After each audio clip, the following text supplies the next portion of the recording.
그래서 조국은 자신이 무엇을 해야 할지 이해하지 못했다는 거예요. 지금도 이해하지 못해요. 조국과 복귀왕 사건을 한번 봅시다. 조국은 하나다. 이게 논란이 되고 있는데 누가 한 말이에요? 네, 바로 충남 아산갑에 출마하는 민주당의 복귀왕 후보가 외친 말입니다. 복귀왕 후보는 어제 충남 아산을 찾은 조국 대표와 만났습니다. 몇 번이나 안고 감정이 복받치는 모습을 보이더니 이 자리에서 조국은 하나다라고 외쳤습니다. 조국은 하나다! 복귀왕 후보는 민주당 소속이고 조국 대표는 당연히 다른 당이고 저렇게 해도 되느냐 논란이 이런 거죠. 네, 선거법상 선거 후보자는 다른 정당 후보자를 위한 선거 운동을 할 수 없습니다. 그래서 조국 대표도 바로 상황을 설명했습니다. 여기서 잘 들어보셔야 됩니다. 뭐라고 말했냐? 이렇게 우연히 만났다고 말합니다. 우연히 만났어요. 여기서 우연히 만난다는 말은 이런 날벼락을 맞는 거나 똑같아요. 날벼락을 맞는 확률입니다. 아까 우리가 확률 얘기를 했는데 만날 확률이 거의 없어요. 그런데 우연히 만났다고 합니다. 잘 들어보세요. 조금 전서부터. 선거 운동을 할 수 없습니다. 그래서 조국 대표도 바로 상황을 설명했습니다. 혹시 오해를 살까봐 저 청와대에서 같이 근무를 해서요. 이렇게 만나게 됐습니다. 네, 잘 안 들렸을 텐데 맨 끝에만 다시 한번 조국은 하나 들어보겠습니다. 우연히 만났다고 합니다. 우연히가 잘 안 들려요. 선거 운동을 할 수 없습니다. 그래서 조국 대표도 바로 상황을 설명했습니다. 혹시 오해를 살까봐 저 청와대에서 같이 근무를 해서요. 이렇게 만나게 됐습니다. 네, 우연히 만났다고 하죠. 이렇게 살짝 거짓말을 하는 겁니다. 우연히 만났을 수도 있어요. 약속하지 않고 어떻게 우연히 거기서 만나 됩니까? 말이 안 되는 거죠. 자기가 모르는 저기 그 영남 지방에 가서도 누구를 만났어요. 두 사람을 더 만나서 뭘 했어요. 뭘 했는데 다 약속하고 갔죠. 누가 우연히 말이 안 되는 소리를 하는 겁니다. 우연히 만났다고 그래요. 조국은 자신이 뭘 해야 할지를 이해하지 못했어요. 이 사람은. 지금도 이해하지 못하고 있습니다. 그래서 조국 신당이 범진보 진영의 중도층을 이탈하게 한다고 질문했어요. 그 오연호가 묻다 거기서. 그랬더니 민주당의 몫인 것 같습니다. 제가 민주당 당원이 아니지 않습니까? 민주당원이었던 적이 없지 않습니까? 이 사람은 자기가 쇄빙선이라는 거예요. 본선에 앞에 나가서 뭔가를 빠르고 강하게 하겠다는 거 아니에요. 그래서 쇄빙선이라고 말했는데 쇄빙선은 모선을 위해서 존재하는 거거든. 자기가 민주당 몫인 것 같습니다. 제가 민주당원이 아니지 않습니까? 모선을 위해서 일해야 돼요. 모선을 위해서. 모선을 위해서 일할 생각이 전혀 없는 사람이에요. 처음부터. 그런데 계속 우리 그 민주당이 본진이고 자기는 쇄빙선 역할을 한다고 계속 얘기해. 그래서 이재명 대표님과 나 사이를 저거 하지 말라고 얘기해. 그러니까 앞뒤가 안 맞는 얘기를 계속하고 있어요. 조국은 자신이 무엇을 해야 할지 이해하지 못했어요. 더럽고 치사해도 버텨주세요. 조국이 윤석열에게 쓴 글을 이렇게 해서 더럽고 치사해도 버텨주세요. 언제냐 이게? 2013년 11월 9일이요. 이게 누가 쓴 글이냐? 박범계가 트윗에다 이렇게 썼는데 지금 X라 그러죠. 그 트윗에다 한 번도 경찰에 대해 대화를 해본 적이 없는 윤석열 형 동생 하나 봐요. 그 같은 동기래요. 구술을 해서 들어갔으니까 그렇겠죠. 그러니까 정직 3개월이 아니라 정직 3개월인 모양입니다. 그 이상의 징계라도 무효입니다. 굴하지 않고 검찰을 지켜주세요. 사표 내면 안 됩니다. 이렇게 박범계가 썼는데 박범계가 윤석열한테 잘 보이려고 그러는 거예요. 조국은 더럽고 치사해도 버텨주세요 하고 리트윗 했습니다. 그리고 6년 후에 자기 검찰총장에 앉히죠. 조국이 윤석열을 검찰총장에 앉히고 검찰총장에 앉힌 건 뒤에서 또 나와요. 그래서 검토하겠다 그러는데 그거 가지고 징계 처분하거나 그러지는 않겠죠. 복귀왕에게. 서울대 법대 교수가 자기 스스로 무슨 말을 했는지조차 이해를 못하고 있는 겁니다. 그러니까 우리나라 법학자들의 수준이 훌륭한 분도 있겠지만 너무 이 학문적 수준이 모든 분야에서 탁 떨어지는 거예요. 도저히 이거 말이 안 되는 소리야, 이게. 그리고 6년 후에 검찰총장으로 올리는데 검찰총장 인사평가를 사실상 안 합니다. 했어야 되는데. 조국은 자신이 무엇을 해야 할지 이해하지 못했어요. 정직이 최선의 방책이죠. 그런데 독일어권에서는 어떻게 한다고? 정직이 가장 오래 간다. Ehrlichkeit am längsten. 가장 오래 간다는 거예요. 정직이. 그런데 조국은 기본적으로 정직하지 않아요. 그래서 내가 예측컨대 오래 가지 못할 것이다. 보는 겁니다. 안철수도 똑같았어요. 난 단 하나, 안철수의 생각이라는 그 책을 보고 그냥 거의 쓰레기야. 거의 쓰레기야. 세계적인 석학, 안철수. 토크 콘서트. 정직하지 못한 거죠. 정직하지 못한 것은 쉽게 무너집니다. 정직이 가장 오래 갑니다. 내 얘기를 듣고 지금이라도 조국은 정직해져야 됩니다. 속이면 안 돼요.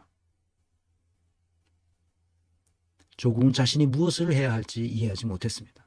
윤석열을 면접했다는 문재인의 참여들. 윤석열은 어떻게 대답했느냐? 적폐청산을 마무리하겠다. 문재인 정부가 원하는 검찰개혁보다 더 강력하게 하겠다. 공수처 설치를 지지한다. 면접관 앞에서 면접관의 마음에 들어야만 내가 승진도 하고 내가 정당도 키우고 할 거 아니에요. 지금 면접관 앞에서 얘기하는 거예요. 조국을 포함한 문재인의 핵심 측근들은 이 과정에서 속았다고 말하고 있어요. 속은 게 아니에요. 등신들이죠. 면접관 앞에서 말하는 말을 그대로 밀었단 말이야. 모든 인터뷰 기록에 명시되어 있다고도 했어요. 그러면 왜 계약서를 안 써? 명시되어 있다며. 명시되어 있는 건 계약서가 명시되어 있어야지. 그래서 주지의 사실이 되도록 해야 되잖아. 명시화됐다는 말은 주지의 사실이 되었다. 너도 알고 나도 알고 모든 국민들이 다 알게 만들었어야지. 쥐들만 알아. 그리고 나중에 와서 속았다? 아니, 속은 적이 어디 있어. 지들이 속기로 마음 먹었으니까 그러지. 나아가 조국은 서울중앙지검장과 검찰총장 임용 시에 윤석열이 정의로운 검사라는 사실을 대다수 국민이 알고 있었다고 거듭 주장해. 그래서 검찰총장 임용 시에 이 뉴스타파에서 쓴 윤석열의 거짓말 한 대화 녹취록이 그대로 공개되자 많은 사람들이 그 뉴스타파에서 후원을 끊거나 후원금을 줄이거나 뭐 그랬다는 거 아니야? 근데 그래서 국민이 하라고 그러면 하나? 자기 임무가 검증하는 거야. 검증을 안 했어요, 얘가. 대통령의 공직 임용권 사용을 국민 여론 때문에 인사검증 없이 그냥 임용했다는 거 아니야. 말이 돼, 이게? 인사검증을 하지 않은 것은 분명 조국 민정수석의 직무유기입니다. 아까 얘기했잖아요. 자기 자신이 성숙해 있으면 자기가 맡은 역할 책임에 대해서도 철저하게 하는 거예요. 인사청문회에서 드러난 중대한 거짓말도 조국은 눈 감아줬어요. 왜 그랬을까? 자기 이익이 거기에 달려있기 때문에 그래요. 한번 봅시다. 조국은 자신이 무엇을 해야 할지 이해하지 못했어요. 2021년 1월 18일 문재인이 기자회견을 합니다. 신년 기자회견이죠. 검찰총장에 대한 발언을 합니다. 이렇게 발언하죠. 문재인이 윤석열 총장에 대해서는 여러 가지 평가들이 있지만 저는 저의 평가를 한마디로 말씀드리면 그냥 문재인 정부의 검찰총장이다. 그렇게 말씀드리고 싶습니다. 그리고 윤석열 총장이 정치를 염두에 두고 정치할 생각을 하면서 지금 검찰총장 역할을 하고 있다고 생각하지 않습니다. 딱 이거만 앞뒤 전후 문맥을 다 봐도 검찰권 오남용에 대해서 경고의 메시지는 단 한 번도 없습니다. 그게 1시간이 넘는 건데 내가 그걸 몇 번 들었어요. 단 한 문장도, 단 한마디도 검찰권 오남용에 대해서 한마디도 한 게 없어요. 그리고 이 말을 하는 겁니다. 그런데 이거를 검찰총장, 윤 총장 정치질 하지 마라. 직분에 충실하라. 이렇게 말했다는 것으로 해석했다는 거야. 이게 정신이 도는 거죠. 그러니까. 거짓말한 거야. 우리나라 최고의 형법학자가 의무의 윤리가 아닌 전 근대적인 보훈의 윤리로 살고 있는 거죠. 조선시대에 살고 있는 거야. 나는 여기서 박종훈과 은수미의 타락을 봅니다. 타락했죠. 2019년 9월 조국 사태가 일어났습니다. 그리고 20년 12월 윤석열을 징계 처분했던 추미애를 해임합니다. 그리고 2021년 1월 18일 윤석열은 문재인 정부의 검찰총장이라고 말합니다. 그게 뭐냐? 검찰이 쿠데타가 시작됐고 쿠데타가 절정에 이르러서 추미애가 해임됐고 검찰 쿠데타를 자기 입으로 승인해줬어. 이제 검찰이 알아서 하십시오. 그런 거죠. 어떻게 됐어요? 검찰이 하는 대로 질질 끌려갔어요. 최강욱이 말대로.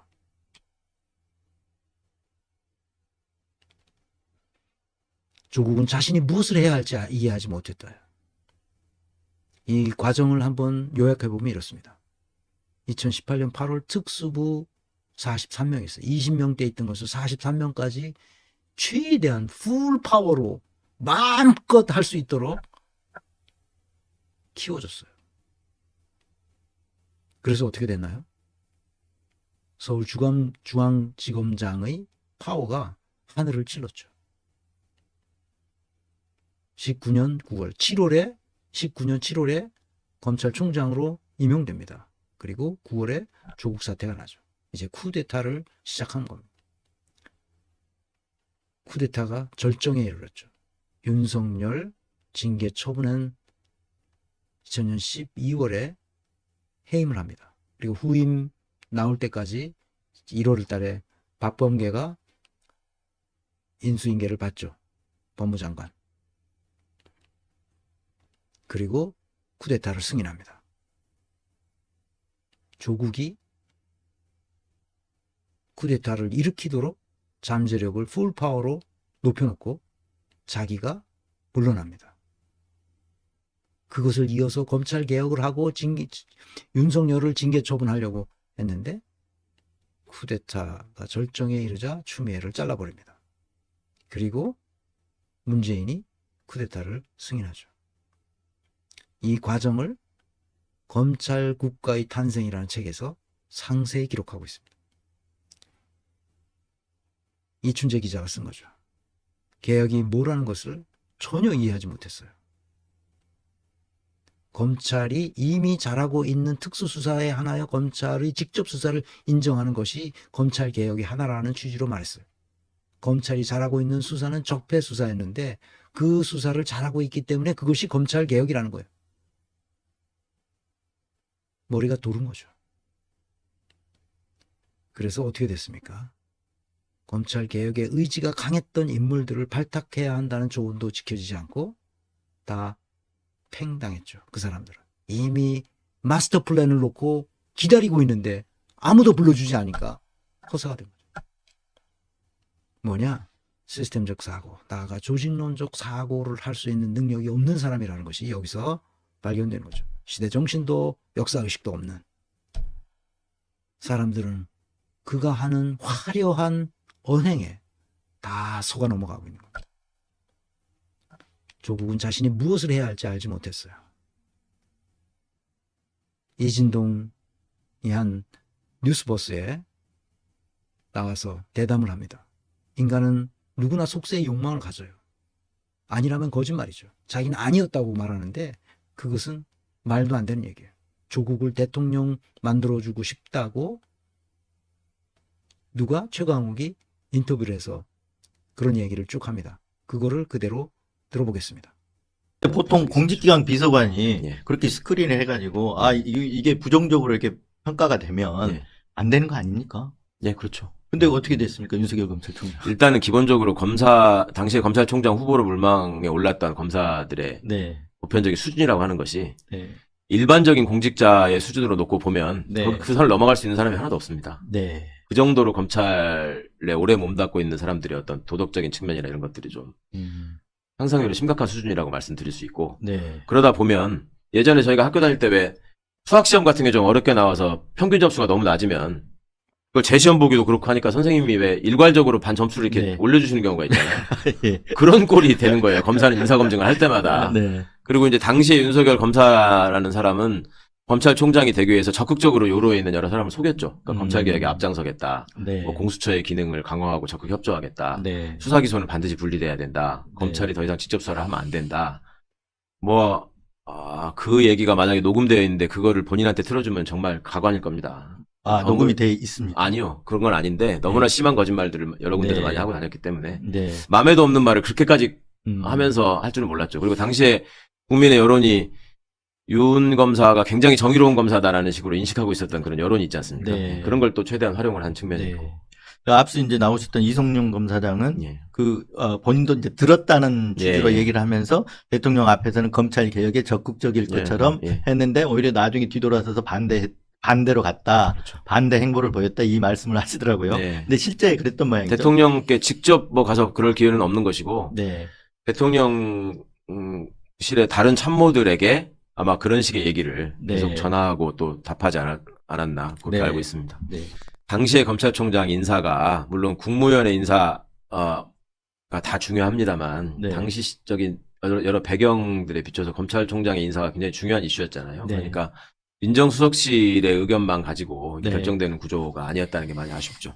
아니 그래서 이제 제가 이 얘기를 여쭤본 거는 예. 그게 이제 검찰총장으로 가서 네. 조국 전 장관 수사로 이어지는데 영향이 있었느냐 이걸 여쭤보려고 한 겁니다. 영향. 네. 그때는 사실은 그렇게까지는 생각을 안 했는데요. 네. 나중에 버리는 모습이나 행각을 보면은 그때 그 어떤 상황이나 이런 것들이 네. 본인한테 감정으로 쌓였나 보구나. 뭐 그 당시에 그렇게밖에는 이제 해석이 안 됩니다. 검찰총장 스크린 할 때 네. 민정 라인에서 반대했던 것들이 예. 어느 정도 영향을 미쳤을 수 있다. 그때 본인이 환심을 사기 위해서 어느 정도 얘기를 만들어서 흘리고 다녔냐면 네.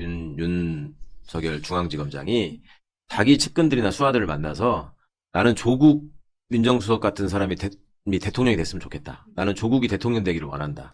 한국의 케네디 같은 사람이 될 수 있고 내가 그렇게 만들고 싶다라는 얘기를 하는 사람이었습니다. 아, 실제. 실제로. 그래서 그거는 공직자가 그런 얘기는 진짜로 해서는 안 되는 얘기잖아요. 그렇죠. 근데 그걸 기사로 써도 됩니까? 쓰십시오. 지금이야 뭐 다 알려진 본인이 한 얘기인가요? 얘기고, 예. 네. 제가 분명히 들은 얘기니까 네, 그 네. 얘기를 들은 당사자들로부터. 네. 그러니까 그 얘기를 왜 제가 듣게 됐냐면 처음에 윤이 그 다른 어떤 기자하고의 무슨 인터뷰가 나는 문재인 정부와 대통령에 대한 충심으로 이 네. 일을 하는 사람이다. 네. 뭐 누군가는 이 악역을 맡아 이런 식의 얘기를 한 적이 있습니다. 그건 보도가 있었던 보도가 것 같아요. 분명히 됐죠. 예. 네, 그것도 네.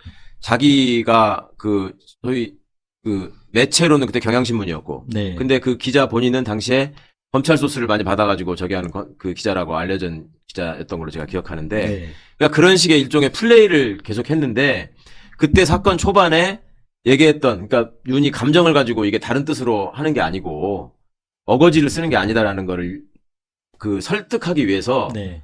설명 자료로 썼던 말입니다. 이게 윤이 조국을 아. 얼마나 좋게 생각했는지 아느냐. 네. 뭐 대통령감이라고 하면 대통령을 만들어야 된다라고 했다라는. 그런데 윤이 그런 감정을 가지고 조국에게 그렇게 칼을 겨누고 뭐 네. 대통령에게도 대들고 하겠느냐. 그럴 사람이 아니다. 네. 라는 식으로 윤의 입장을 두둔하는 사람들이 그 입장을 변명하고자 저한테 전했던 얘기이기 때문에 네. 그건 뭐 확실한 얘기죠. 인사검증을 안 했다는 거예요. 왜? 자신이 출세할 수 있거든. 차기 그 대권이 자기한테 올 수도 있는 이 환경에서 내가 왜 윤석열을 피하겠어요. 자기를 좋게 봐주는데. 검찰권으로 자기를 세워줄 수 있는데. 왜 검찰개혁을 해? 그냥 윤석열 말 원하는 대로 해주면 되지. 그래서 이렇게 된 거야. 나라가. 이제 이해하셨기를 바랍니다.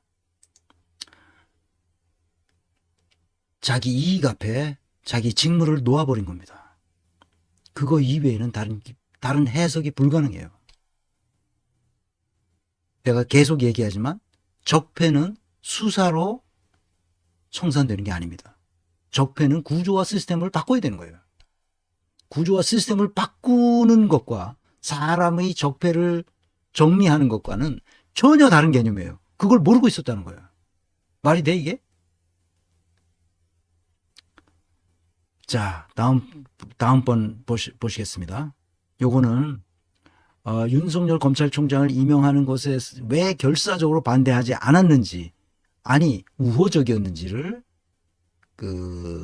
묻고 있습니다. 근데 최강욱이 답변해요. 근데 최강욱 답변에 해답이 있어요. 이거는 피할 수가 없어. 이거는 노영민 말에 의하면 이 민정수석실에서는 반대하지 않았다고 하거든요. 노영민이 그렇게 증언을 했단 말이에요. 똑같은 이 오연호한테. 그런데 최강욱이는 뭐 그렇지는 않다. 자기는 반대했다. 그렇지만 민정수석실에서 전부 똘똘 뭉쳐가지고 반대하지는 않았다. 이런 얘기를 해요. 그럼 뭐야? 자기는 반대를 했는데 누가 반대를 안 했겠어? 민정수석실이 똘똘 뭉쳐서 반대하지는 않았다는 거야. 그럼 누가 찬성했겠어? 조국이 찬성했지. 찬성하지는 않았어도 찬반을 쓱 중화시켜서 중립기하를 넣고 노영민한테 보냈겠지. 그래서 대통령한테도 보내고. 그래서 은근슬쩍 윤석열이 총장이 되도록 띄워준 거지. 한번 봅시다. 이번에 6번째입니다. 하나가 더 남았는데. 자, 그런데 이제 우리가 여기서 좀 확인해 봐야 될 게 조국 장관하고 네. 전 장관하고 노영민 전 비서실장하고 네. 윤석열 검찰총장 임명 당시의 상황을 좀 서로 다르게 이야기한 대목이 있습니다. 이제 조국 네. 전 장관은 민정수석 당시에 인사 검증 과정을 거쳐서 뭔가 윤 총장 임명을 반대하는 입장을 했다. 예. 이런 거고 노영민 전 비서실장은 민정 쪽에서 그런 반대 의견이 없었다라고 얘기를 하는 거거든요. 예. 공직기강 비서관으로서 이제 두 분의 의견이 지금 엇갈리는 상황인데 어떻게 그래서 저는 그 부분에 대해서 노 실장님하고 이 네. 검찰총장 임명 문제에 대해서 직접 얘기해 본 적이 없어서 네. 정확히 어떤 사실관계나 어떤 입장에서 그 말씀하시는지는 저는 알고 있는 바가 없고요. 네. 하여튼 제가 알기로는 네. 왜냐하면 이 인사 추천이 이루어진 후에 검증을 해서 그 결과 보고를 하는 유일한 사람은 공직기관 비서관이기 때문에 제가 이 사람은 부적격이다라고 여러 차례 보고서를 올렸기 때문에 네. 그게 민정이 그렇게 얘기한 적이 없다라고 말씀하시는 거는 그 기록상이나 절차상으로는 안 맞는 말씀인 것 같고 혹시 뭐 막 적극적으로 절대 안 된다라고 네. 뭐 일치 단결해서 반대하더라 뭐 그렇지는 않았다라는 취지의 말씀이라면 그건 맞는 말씀이실 수 있는데 네. 민정에서 특별히 반대 의견이 없었다 그거는 아닙니다. 예. 자, 그러면 공직기강 비서관으로서 네. 이제 윤석열 총장 후보자에 대한 인사 검증을 했지 않습니까? 네네. 몇 단계에 걸쳐서 그걸 하게 되나요? 원래 이제 인사 검증을 하게 되면 그 네. 당사자별로 보고서를 작성하게 되는데 네. 그 검증 항목이 네. 그 청문회를 거치는 사람과 그렇지 않은 사람과 또 직급별로 조금씩 다르거든요. 네. 그러니까 이제 아무래도 청문회를 거치는 사람이 가장 많은 세세한 그렇죠. 검증을 하게 되겠죠. 네. 근데 결과적으로는 4등급으로 크게 나눕니다. 네. 그래서 처음에 흠결 없음, 아하. 그다음에 일부 흠결, 그다음에 상당 흠결, 아하. 그다음에 중대 흠결이 네. 있는데 네. 이 중대 흠결에는 두 종류가 있어요. 중대 흠결하고 네. 그다음에 그 상당성 중대 흠결이라고 이제 나중에 그냥 그렇게 붙였는데 편의상 네. 일반적으로 보면 중대 흠결에 해당하지만 이게 이제 명확히 근거로 제시되는 것보다는 네. 일종의 그 판단에 의해서 사람이 평가가 이루어지는 경우가 있지 않습니까? 네. 그러니까 예를 들어서 뭐 탈세를 했다, 뭐 네. 부동산 투기를 많이 했다 이런 거는 명확하게 딱 떨어지는 거라서 뭐 그렇죠. 병역을 기피했다 뭐 이런 네. 것들은 당연히 이제 더 말할 것도 없는 중대 흠결인 네. 것이고 그렇지만 그게 아니고 뭐 다른 일종의 여러 가지 업무를 해가는 과정에서의 갈등이나 네. 뭐 태도나 뭐 이런 것들이 이제 여러 가지 복합돼서 나올 네, 수 있는 그렇겠죠. 문제들 이런 것들에 대해서는 이 사람의 능력이나 지금 상황을 볼 때 한번 고려해 볼 수 있는 사람 네. 네. 그런 거는 이제 상당성 중대 흠결 뭐 이렇게 표현을 하고는 했었는데요. 네. 이분은 뭐 제 기억에 명확히 중대 흠결이었고 그래서 사실은 검사들이 검증을 해보면 네. 이게 그 왜 조직별로 중대 흠결 비율이 어느 정도 있을 거 아니에요. 네, 네. 그리고 이제 중대 흠결 사유에 해당하는 빈도가 그렇죠. 특별히 어느 네. 조직별로 조금 다를 수도 있고 이렇거든요. 네. 네. 근데 이제 그런 기준으로 검증을 해보면 중대 흠결에 제일 많이 걸리는 게 검사들이에요, 원래. 예. 그러니까 이제 일반적인 공무원 기준으로는 네. 도대체 승진을 할 수 없는 자들이 많이 있어요. 그러니까 네. 예전에 학교 다닐 때도 왜 수학 시험 같은 게 어려워가지고 네. 네. 너무나 점수가 안 나오면 일괄에서 한 20점 올려주고 뭐 이러잖아요, 선생님들이. 말하자면 그렇게 하지 않으면 인사 때 어떻게 손을 쓸 수 없을 정도의 그런 대상자들이 많이 검사 있는데 집단의 검사 성향이? 집단 자체의 속성이. 그런 속성을 가지고 있는 검찰 조직을 개혁하지 않고 그대로 방치했다는 거예요. 이것은 누구 책임이에요? 그것은 문재인 궁극적으로는 책임이지만 실제로는 조국 책임이에요. 처음에 반드시 했었어야 될 거를 안 했어요. 본인이 그렇게 했다고, 그렇게 해야 된다고 2011년에 얘기 다 했거든요. 다 그게 기록으로 남아있어. 그런데 진작 자기가 그 정권 초기에 민정수석을 하면서 할 수 있는 권한을 다 가지고 있는데 안 했어요. 놀라워요, 놀라워. 나는 이해할 수가 없어. 그래 놓고 포괄적으로 자기가 잘못했으니까 사죄한다. 유감 표명하고 송구합니다 이러고. 뭘 잘못했는지 허재현 기자가 취재하려고 그래도 그 주변 사람들한테 그 허재현 기자 취재를 못하게 그렇게 막고 있잖아 지금. 진짜 웃기는 사람이야 이 사람이. 취재하려고 해도 주변 사람 인터뷰를 못하게 해. 아 진짜 이게 수준 이하예요, 수준 이하. 뭐 조국이 뭐 봉욱이를 뭐 이렇게 그 무슨 밀었다고 그러는데 웃기는 소리입니다.